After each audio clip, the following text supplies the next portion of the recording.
राज्य मंत्रिमंडळाची आज महत्त्वाची बैठक होते आहे। पावसामुळे शेतकऱ्यांच्या झालेल्या नुकसानीचा आढावा या बैठकीच्या माध्यमातून घेतला जाईल। सोबतच नुकसानग्रस्त शेतकऱ्यांसाठी मदतीसंदर्भात मोठे निर्णय सुद्धा होऊ शकतात। नुकसानग्रस्त शेतकऱ्यांच्या डोळ्यातील अश्रू सरकार पुसणार का, मदतीची घोषणा करणार का, याकडे सुद्धा लक्ष असेल। तर आषाढी वारी आणि वाढत्या कोरोनाबाबतही कॅबिनेटमध्ये आढावा घेतला जाईल। आज महत्त्वाची बैठक ही पार पडणार आहे। आजच्या बैठकीत नेमके काय निर्णय घेतले जातात हे बघणं सुद्धा महत्त्वाचं असेल।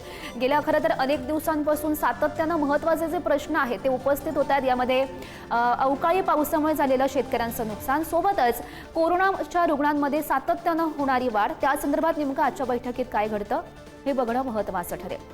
आणि या संदर्भात अधिकची माहिती जाणून घेऊयात। आमचे प्रतिनिधी सुशांत सावंत सध्या आपल्यासोबत आहेत। सुशांत, आपण बघू शकतोय अनेक मुद्दे खरं तर आहेत, मागील अनेक दिवसांपासून अनेक मुद्दे उपस्थित केले जात आहेत। आजची महत्त्वाची बैठक, आजच्या बैठकीकडे विशेष लक्ष असेल। आजच्या बैठकीत नेमकं काय घडू शकतं, कोणते मोठे निर्णय घेतले जाऊ शकतात? राज्य मंत्रिमंडळ बैठक जी आहे ती संपलेली आहे आणि या बैठकीमध्ये शेतकऱ्यांचं जे नुकसान झालं आहे अवकाळी पावसामुळे मोठ्या प्रमाणात आपण जर बघितलं असेल तर महाराष्ट्रातील काही भागांमध्ये पाऊस पडला होता आणि त्यामुळे फळबागा असतील आणि शेतीचं नुकसान झालं आहे।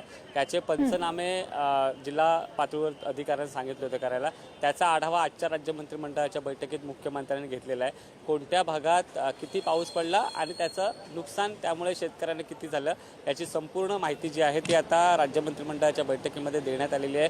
लवकरच एक अहवाल जो आहे तो तयार केला जाईल आणि त्यानुसार शेतकऱ्यांना मदत जी आहे ती केली जाणार आहे। मात्र जी माहिती मिळते त्यानुसार मोठ्या प्रमाणात कोकणातील शेतकऱ्यांचं नुकसान जे आहे ते झालेलं आहे।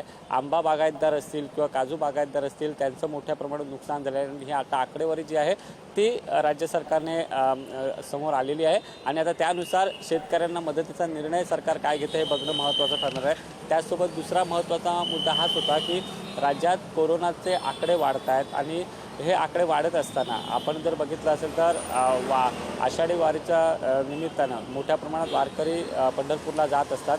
या परिस्थितीत कशा पद्धतीने उपाययोजना कराव्या, नेमक्या गाईडलाईन्स काय आखाव्यात याबाबत देखील आजच्या राज्य मंत्रिमंडळाच्या बैठकीत चर्चा झाल्याची आपल्याला माहिती मिळते। गौरी, नक्कीच सुशांत, तर आपण बघू शकतो राज्य मंत्रिमंडळाची जी बैठक सुरू होती ती संपलेली आहे। पावसामुळे जे शेतकऱ्यांचं नुकसान झालं त्या संदर्भातला बैठकीमधून आढावा घेण्यात आला। आता सरकार नेमकी काय घोषणा करत आहे, काय निर्णय घेत आहे हे बघणं महत्त्वाचं ठरेल। सुशांत, धन्यवाद दिलेल्या सविस्तर माहितीसाठी।